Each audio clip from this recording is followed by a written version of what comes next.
better, but those children were amazing, and they represent so much. And I know they represent so much to you. You and I have known each other now for a long time. In fact, the longest relationship of our two countries that any president and president has had. And that's, to me, an honor. We've had a fantastic relationship. We've gotten along. When there were difficulties, we worked it out. I would call you, and you would call me. And whenever we had a problem, people don't know, whenever we had a problem, we worked it out very quickly. We're going to have a fantastic future together. Such respect for China, the job you've done. You're a great leader. I say it to everybody. You're a great leader. Sometimes people don't like me saying it, but I say it anyway because it's true. I only say the truth. And I just want to say on behalf of all of the great delegation that we have the greatest businessmen, the biggest, and I guess the best in the world. We have amazing people, and they're all with me. Every single one of them, we asked the top 30 in the world, every single one of them said yes. And I didn't want the second or the third in the company. I wanted only the top.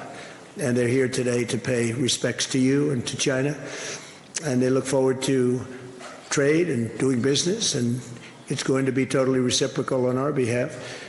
So I really look very much forward to our discussion. It's a big discussion. There are those that say this is maybe the biggest summit ever.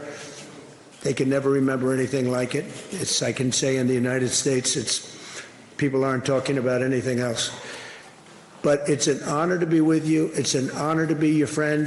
And the relationship between China and the USA is going to be better than ever before. Thank you very much. Thank you.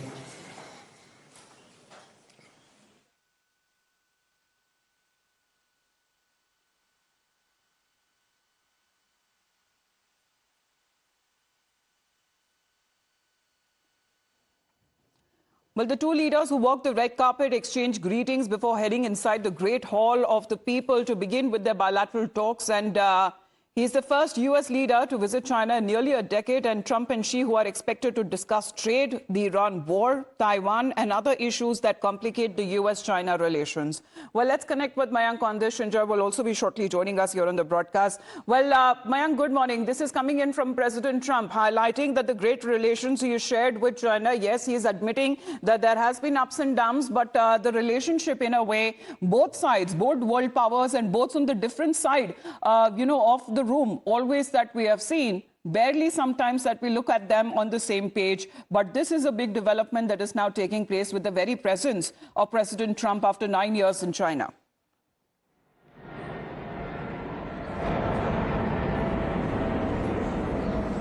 It is very significant for the whole globe, actually, because that is, the talks which will be taking place between the two nations, and including President Xi Jinping and President Donald Trump, will decide the direction of multiple aspects. And that includes the things which will take place later on in the international system, also including UN. That's the kind of a significance, and we can underline that right from the beginning. Having said that, today it has the economies between US and China have coupled together very strongly.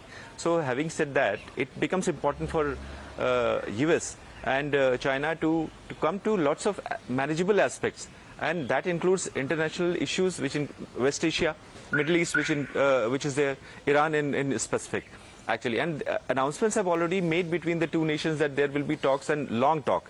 Remember, this is the term which has been used by President Donald Trump, that there will be long talk on Iran will be there. Taiwan is another overhang. We need to understand that also. And tariff between the two nations, which has, the tariff put up by US on China will also be a major part of the discussions. So this is going to, if West Asia is in a way resolved or managed together, that is going to be a win-win situation for both US and China. Because while China becomes it is the manufacturing factory for the world, the fuel, a larger part of it, comes from West Asia. Yes. And it has come to a major, it has been blockaded because of the kind of naval blockade, and the Iranian control and regulation is going on in Strait of Hormuz. Yes. So it is going to be a win-win situation for both, because indirectly, a lot of pressure has come on US also. Well, because when of it comes to the the main contender, stoppage because who's been affected the most as far as the Strait of Hormuz being blocked and beyond that is a US naval blockade, it is actually China. Let's connect with Srinjoy also on this. Srinjoy, good morning. Trade tensions, however, remain a central issue with the US that has been pushing China for greater market access as well and opening up its economy further.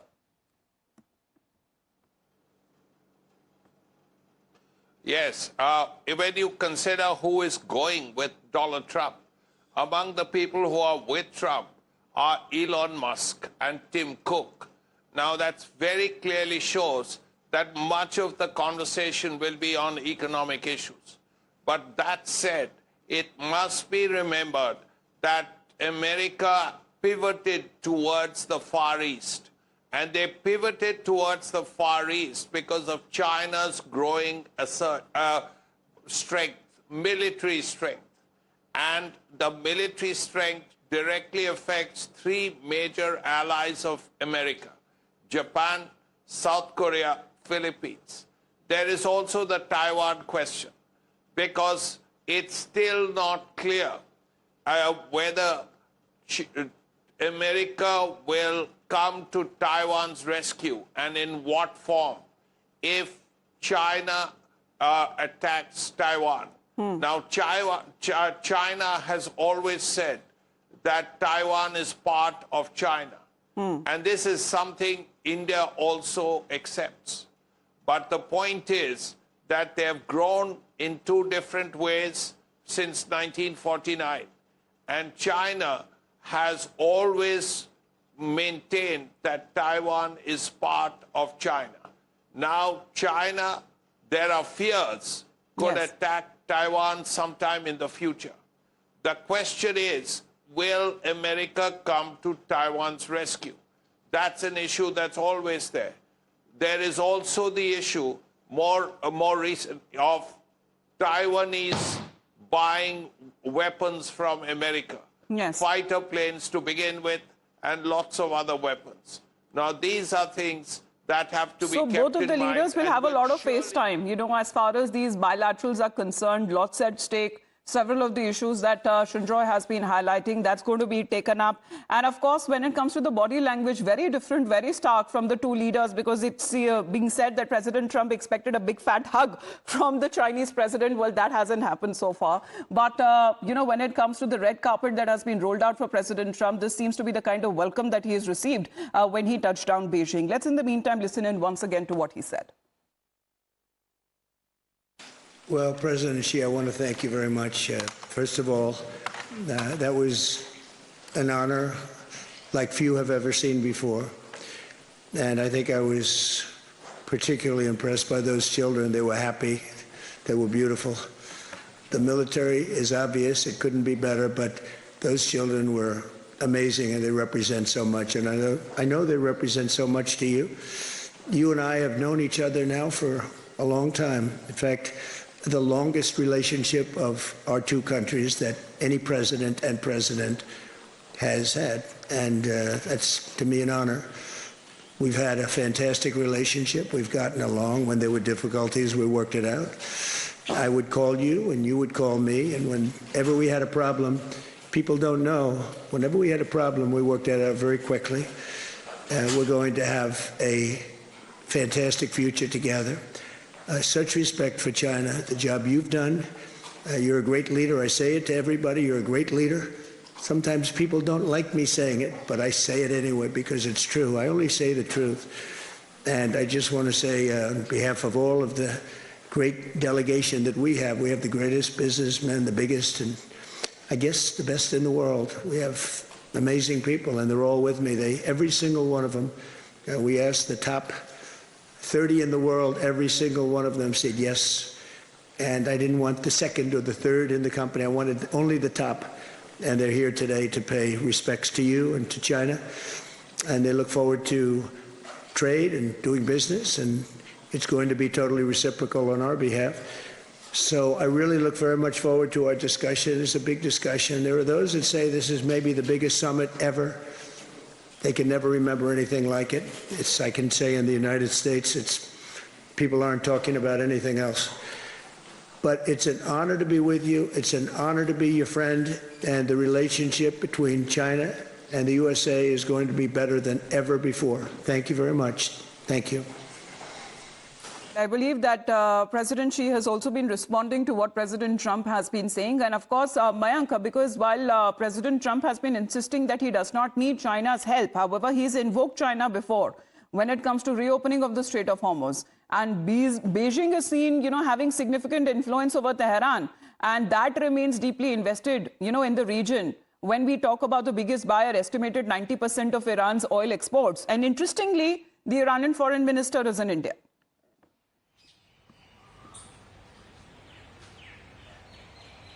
That's a very interesting, actually, development and the way the things are. Why? I mean, another important aspect, Amita, needs to be brought out is actually the kind of a relationship, military terms and technological terms, is between Iran and China. That will make us understand why Donald Trump, before he left for China, has described that there will be a long talk as far as Iran is concerned. And I mean, as far as the first address President Donald Trump has made, he has talked about trade and commerce, but then definitely there are multiple overhangs are there. Why have I brought out the significance of Iran and China military aspect is actually because the missile program, the drone program, there had been lots of technological exchanges in terms of military technology between the Iran and China, which has been taking place since decades. That's how you see the kind of a manifestation which has come up in technological advancement. The drones which have played a very significant role, the missiles which have played a very significant role. That's how the technological, this signifies, underlines the kind of relationship and deeper relationship between China and Iran is there. That's why the talks will be also on Iran and West Asia in larger aspect between both the presidents who are meeting there. This is how it is. But another aspect, because fuel and energy is concerned, and security for manufacturing factory of the world, which is China, a larger portion comes from this side also, which is almost, as brought out by our colleague Shinjoy, that it is almost 13%, which is a very significant portion of the manufacturing. That reels into lots of cost-benefit effects. And why am I saying it is actually cost of living for larger globe is increasing? There's an indirect pressure on US. For that reason also, this talk between US and the Chinese president becomes important for that reason. Well, because that is also a point, because I believe, Shinjoy, President Xi has been replying and responding to what President Trump has been saying, and in a way suggesting that he believes that the two countries have more in common interests rather than the differences. So do you believe that Beijing can actually play a major role when it comes to easing of the tensions between Tehran and Washington, describing China not just as an economic partner, but also a part of Iran's political balancing against the outside threats?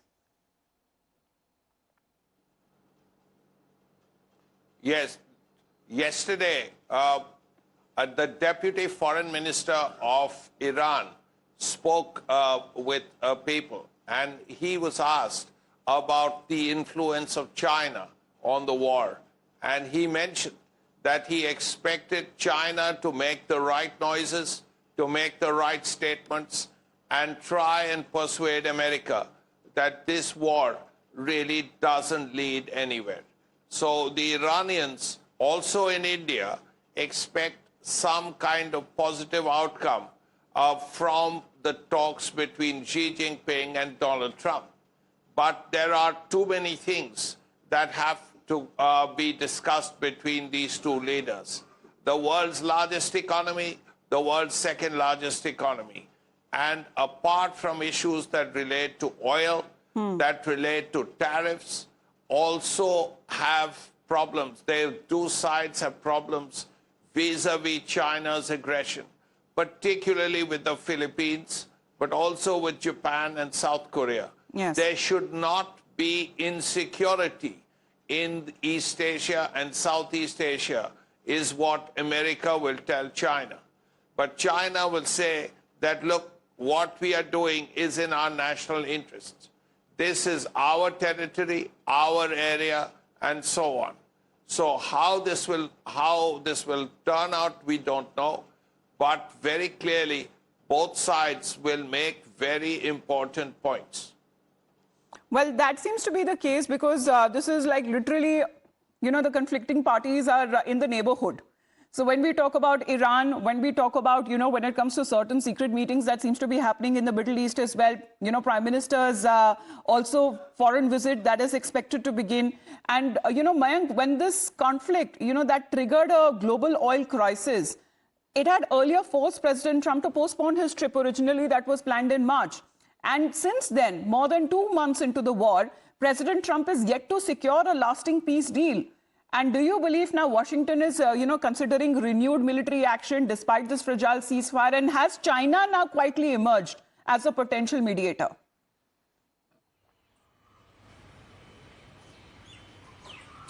A very important point, actually.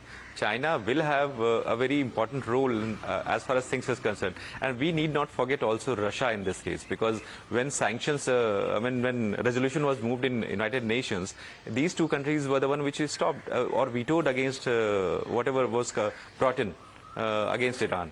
So these two important, specifically coming to China, actually, it is going to play a very significant role because that will benefit directly and indirectly both to China also in terms of energy security, manufacturing aspects is concerned, rising cost of manufacturing is concerned, and the fuel cost, which has already increased for China. So it will accrue multiple benefits for everyone. As far as war is concerned in West Asia, see, things UAE has been brought in such a way, because we are getting reports that not only UAE but Saudi Arabia has also been launching certain kind of operation on Iran. So it complicates multiple aspects. So whether US will come directly into the operations or will it be using its allies into that area? That also needs to be understood. So this is something which the Iranian foreign minister has been saying. This is something which the Chinese president has also been saying, that the world is watching very, very closely. Of course, we are continuing with the broadcast of what's happening as far as the two world leaders have been meeting in Beijing. And this is a first by a US president to China in 9 years, because Beijing actually willing to work with Washington on the basis of equality, respect and mutual benefit to further expand cooperation and to manage differences and to bring greater stability to the turbulent world. This is something that is now coming in from the president of China himself. Let's listen into his side. And then I'd like to invite you, Mr. President, to deliver your opening remarks. President Trump, I'm very pleased to meet you in Beijing. Welcome back to China after 9 years.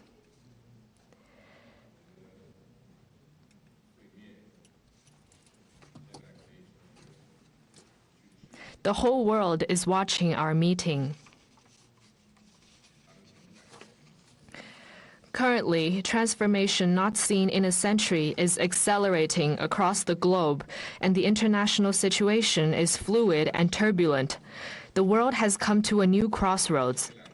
Can China and the United States overcome the Thucydides trap and create a new paradigm of major country relations? Can we meet global challenges together and provide more stability for the world?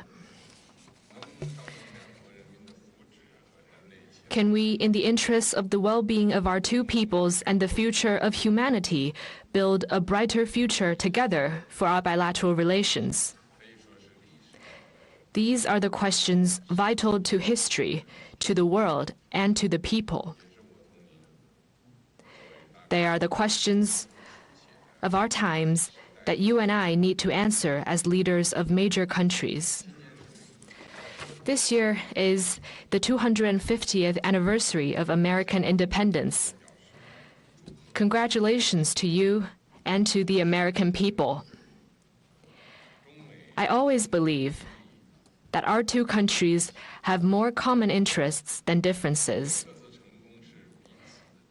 Success in one is an opportunity for the other, and a stable bilateral relationship is good for the world. China and the United States both stand to gain from cooperation and lose from confrontation. We should be partners, not rivals. We should help each other succeed and prosper together and find the right way for major countries to get along well with each other in the new era. Mr. President, I look forward to our discussions on major issues important to our two countries and the world. and working together with you to set the course for and steer the giant ship of China-U.S. relations so as to make 2026 a historic landmark year that opens up a new chapter in China-U.S. relations. I will pause here and hand over to you, Mr. President.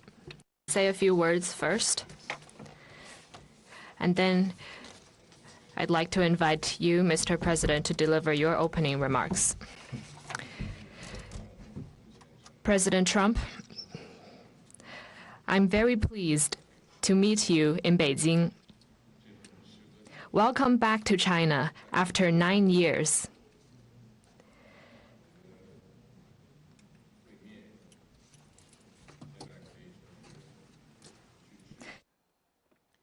Well, that seems to be, the initial talks that has been happening, when it comes to a very cautious diplomacy on part of China that has been seen. But the summit that also highlights when it comes to the two sides, the two global powers, and how the entire world is now watching, especially when it comes to in-depth discussions that are expected on key US-China issues as far as global peace and development is also concerned. And this is going to happen in the state visit of President Trump, which was earlier postponed. Shinjoy and Mayank continue to be with us. We stay on with the story. Back after a very short break. You're watching the Morning News Hour.